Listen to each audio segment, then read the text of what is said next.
All right, let's talk about exposition. When I start designing exposition, I try to stay strict. What context does the audience need to know in order to understand the conflict, in order to understand the story that's going to come? If the audience is starting out with zero information, what's the bare minimum that they need to know in order to follow along with the rest of the story? Not what they want to know, not what I'm excited for them to know. What do they need to know? Because often if I get excited about the story that I'm developing and the world and the characters and the themes, I can start putting down in stone like what the story's about. And then later, if that stuff doesn't help the audience understand the conflict, I might have to get rid of that stuff in order to make the story work. And I don't want to get rid of that stuff. I like that stuff. So I'm very, very strict at the beginning when I'm figuring out the exposition. These are like the basic rules that the audience needs in order to play the game. And then all of the cool characters and themes and settings and stuff can come out of that exposition, the stuff that the audience needs to know. From the audience's perspective, it's important to keep exposition down to a minimum because they're coming into this place, this world that you're building, they're meeting all these characters, and if you give them too much at once, it can be very overwhelming.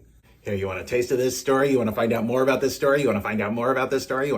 For example, there's a character in the Pirates of the Caribbean movies, Gibbs. Gibbs is his name, and he's got great sideburns, and he seems like a nice enough guy, but they don't give the character anything to do except he pops up. When you're fighting the sea monster, he knows the lore and he can come and recite the lore, and you in the audience can kind of go to sleep for a couple of lines of dialogue, and then you'll wake up and you'll see what happens in the action and you'll figure out what the thing, like, why do you have to listen to, you don't know about the blind Belfast, do ya?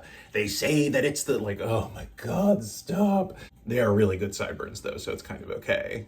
Another example, one of my least favorite endings ever is Psycho. The rest of Psycho is great. Who doesn't love Psycho? Fun movie, good time, very scary. Narratively interesting. They kill the protagonist halfway through the movie. How do you get away with that? The ending of Psycho, the characters who we've been following aren't really in the movie anymore at the end of Psycho.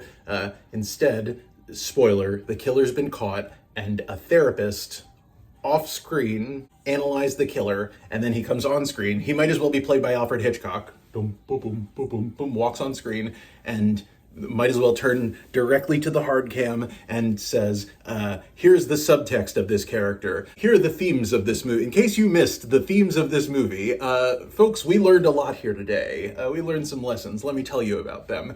The ending of the movie should be where the characters are revealing their truest self. They should be demonstrating all the stuff that's going on behind the scenes, and then the audience can fill in the blanks, play along, figure out what's going on behind the scenes.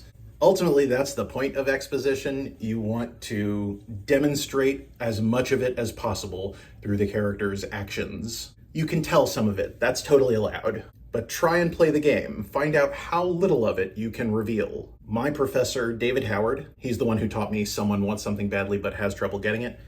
David Howard says that if you wait as long as you can, you make up your bullet point list of all the exposition that the audience needs to know. You're sure the audience absolutely needs to know all of these things in order to play along with the story. David Howard says, postpone for as long as you can into the story to reveal each of those bullet points. And by the time you reach the end, you may be surprised by how few of them you needed. Now, of course, eventually you can have a lot of exposition. When the audience is comfortable with you, when they're excited to know more about the world and the characters and all that fun stuff, then you can start going more into detail. But at this point in the story structure process, the more strict you are about keeping things minimal, the easier it will be to develop the rest of the story.